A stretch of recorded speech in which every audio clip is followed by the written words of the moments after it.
You know, Tuma was actually one of the last Bionicle Titan sets that we ever got.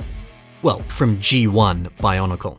Not including any legacy sets like Toa Matanui or any of the final vehicles, because I feel like they're a little different. This was essentially the last regular, standard release, big boy Titan.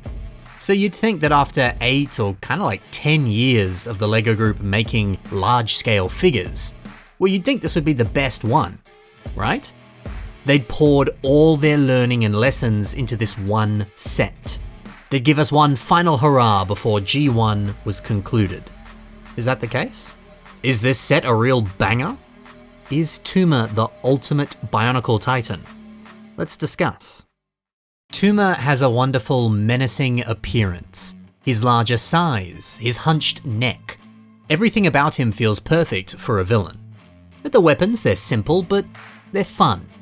I do wish that they'd included that lime green variant of the classic Skrull shield. You know, it's this piece, but lime instead of red. It would have been cool to see him holding one. I don't know, I'm guessing that the budget for the set didn't allow them to recolor that piece. But you know, if you remember in the Legend Reborn Bionicle movie, he is seen holding a shield that looks like that. It was such a tease to see this and then not actually get one in physical form. Oh well. On the plus side, he is very easy to pose.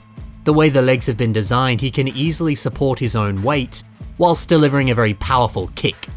Not every Bionicle set can do that. That's fairly impressive.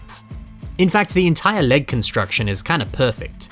Everything from the pistons down below to the sockets up top. This allows for a very robust and strong frame. This thing moves well, but most importantly, these additional supports don't actually hinder the movement. That has been a problem on other sets. So look, in terms of stability and poseability, I don't think I have any complaints.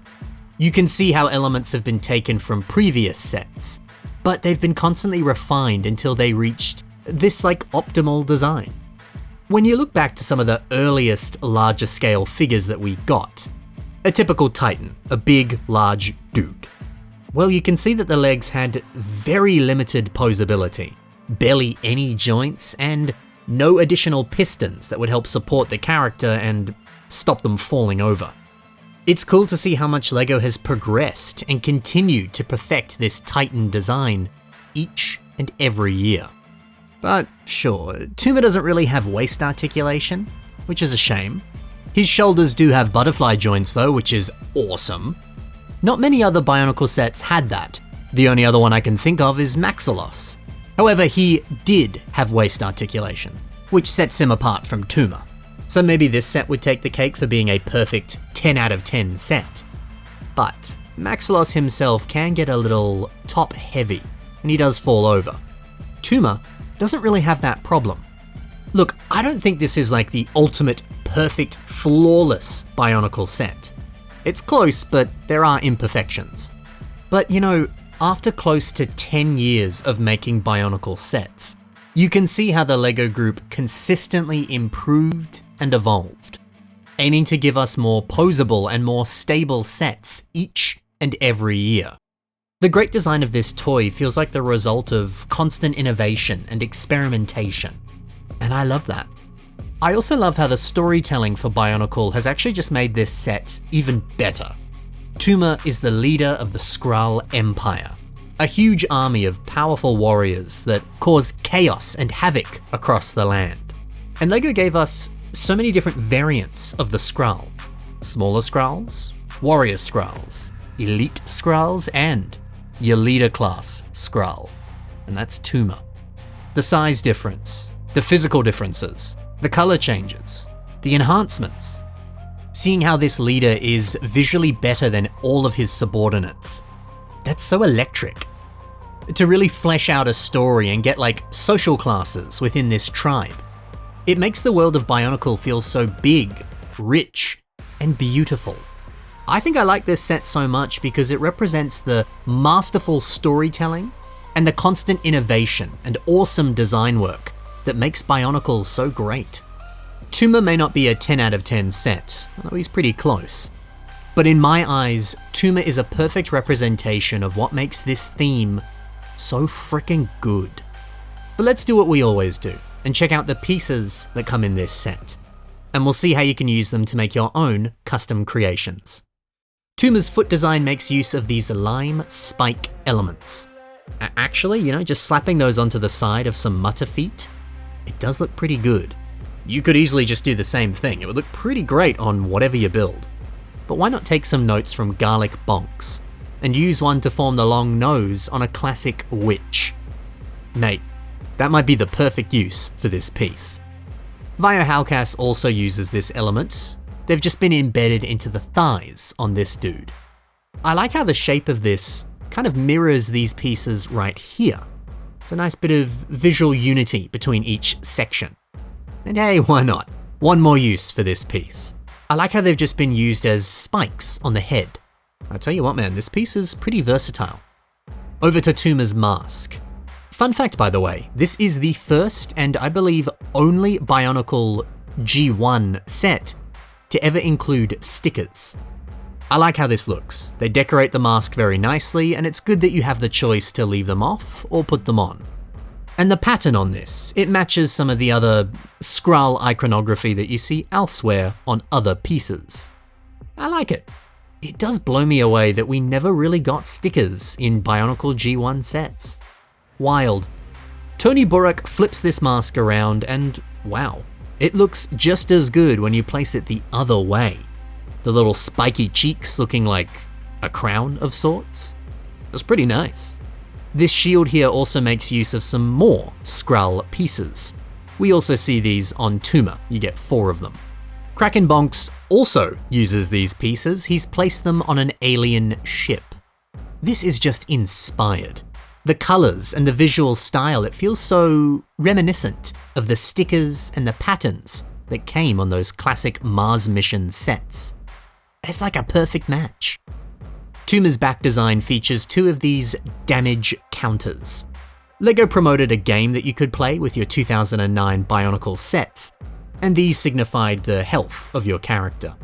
It was fun.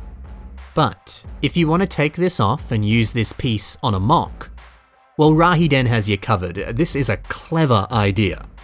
Turning this into some sort of slot machine, and then turning the slot machine into some sort of killer robot. Yo, that's fun. As we mentioned before, the pistons in this set are pretty good. But do they have other uses? Yes, of course. Bionicles grabs these and uses them on a blaster that's mounted onto Krekker's shoulder. They offer kind of like the perfect little finishing touch for this weapon, giving it quite a unique shape. I like it. And finally, a piece that is exclusive to this set, well, at least in Lime. It's these feet pieces. Brynocrat uses them for an upper leg design. I think these are a great match. They give off a really muscular and pronounced thigh design. If that's the look you're going for, this is kind of perfect. So okay, that's the pieces, but let's finish this off with an excellent revamp of Tuma. Jox Builds has done this one, and it is sensational. There's so many tiny changes that look incredible. Whether it's filling out the armor on the legs, just kind of covering up some gaps, or swapping out some of the dark grey for black, keeping it looking cool, or giving him a sweet shield. Unfortunately, this is just the red version of the shield. I don't think I've ever seen anyone make a custom or like painted version of that shield that's lime instead of red. I would like to see that. Still, hey, it is clever to take this photo and hide the red. When you look at it from behind, it does look pretty good. Big fan of the extra tubing that you might see on the torso. The back also has some pistons on it, which just looks so nice, especially because it appears that this does give him waist articulation. Good to see. That's one of my favorite things to see on Bionicle mocks. The visual style of it just fits right in with the aesthetic of Bionicles. And then, Visorak feet in black, just attaching them on the waist to make a bit of a waist cloth. Splendid. Typically I tend to talk about more extravagant revamps that totally reinvent the character, or take it in a very different direction. But I love revamps like this that only make kind of subtle changes. Smaller fixes like this, can sometimes be the best kind of revamps. This slaps. And that, everyone, is the mighty Tuma. If you had fun watching this and you want to get a little bit more inspiration, you want to see more cool creations, then what are you doing? Head down to the description below where you can find links to everyone I featured today. Their social media is waiting for you right there. Thanks for watching, everyone. Love you lots. Happy building, and bye for now.